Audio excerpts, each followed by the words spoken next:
¿no? Irán no tiene armas nucleares como tal hoy en día, tiene un programa y tiene la posibilidad de tener armas nucleares y está bastante cerca, más cerca que nunca, podríamos decir. Es así.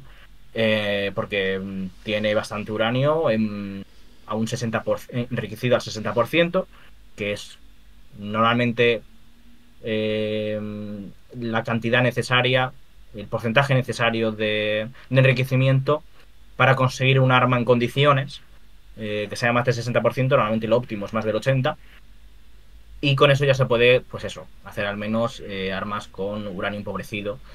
Eh, Irán, vamos, lo que se dice, tanto por las inspecciones del organismo de la energía atómica, de la ONU, como por lo que se sabe por parte de Estados Unidos, eh, tienen capacidad para construir un arma nuclear en poco tiempo, digamos, en unos meses. Pero lo que no hay duda por el momento, es decir, no hay ninguna prueba de lo contrario, Irán no tiene armas nucleares. Sí que tiene sistemas para transportarlas en el sentido militar, ¿no? Tienen misiles balísticos y eso es bastante importante, por ejemplo. Entonces, si construyeran un arma, no les costaría mucho ensamblarlo. De hecho, no es algo típico que ahora ya se empieza a decir que Irán puede desarrollar armas nucleares en cuestión de semanas. Ya no hablan de meses. Sí. Pero bueno, sigue siendo pues algo que se lleva diciendo por lo menos un año o 2 años. Sí, es evidente que la situación ha empeorado, es decir, hay menos vigilancia, se han retirado cámaras de los inspectores de la energía nuclear, los últimos informes que se han dado pues indican que hay un aumento de la producción de ese uranio enriquecido a más del 60%, y hay advertencias en ese sentido, pero no hay ningún riesgo real inmediato eh, de que produzcan un arma nuclear. Es decir, si estuviéramos en esa situación, estaríamos en un modo de crisis mucho más grave.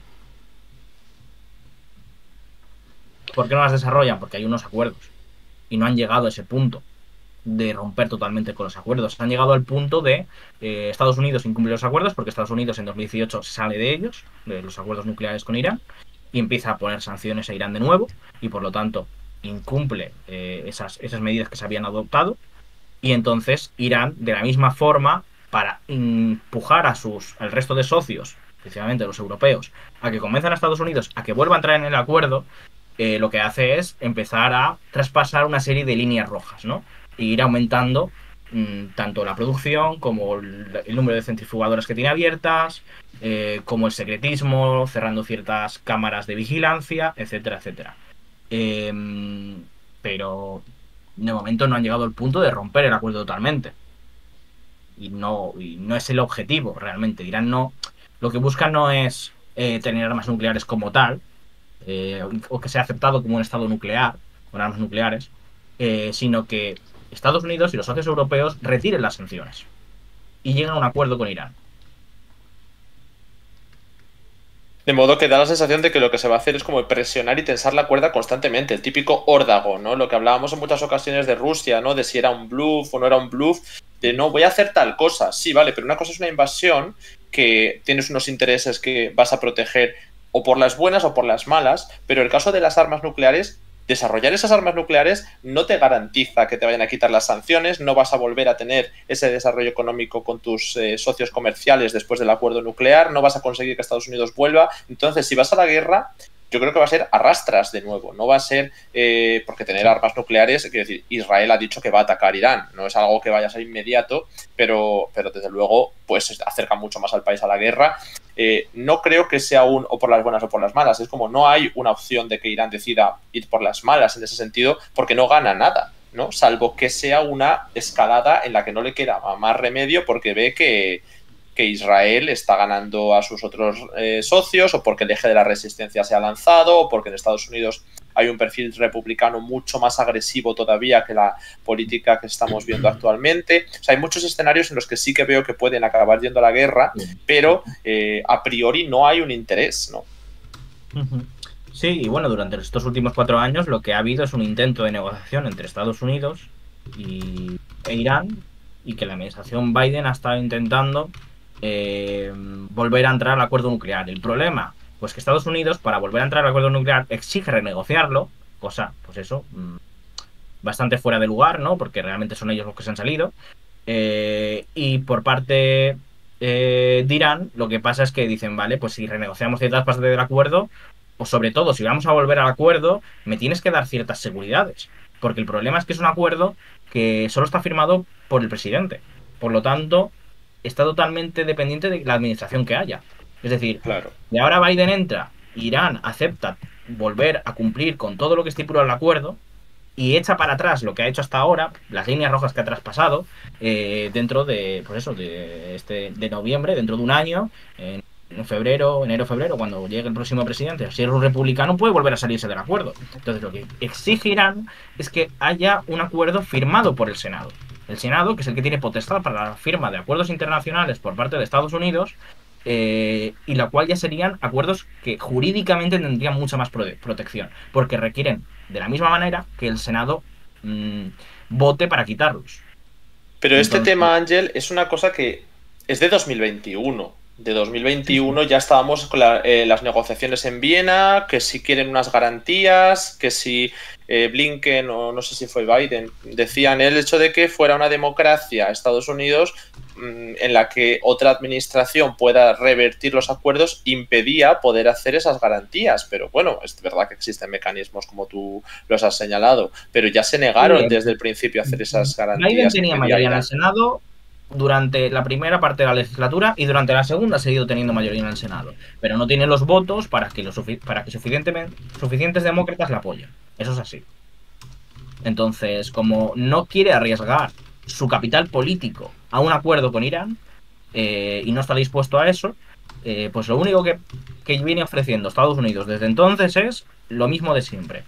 Y encima exige por parte de Irán más concesiones para volver al acuerdo. Cuestiones como, por ejemplo, la paz en Yemen, o cuestiones regionales, o acuerdos con Arabia Saudí, o, por ejemplo, la cuestión de los misiles balísticos. Entonces, pues bueno. Mm, Bueno, no sé en si tienes algo general, más. yo creo Sí. que con esto ya hemos repasado la cuestión de Oriente Medio. No sé si habéis hablado antes, cuando no estaba, algo sobre Yemen o Creo sobre que podemos cerrar con eso. el acuerdo Sí, de Qatar. hemos saltado No sé si directamente a Estados Unidos en ese momento. o sea, no Sí, habéis mencionado el acuerdo que se ha producido ahora con Qatar de mediador.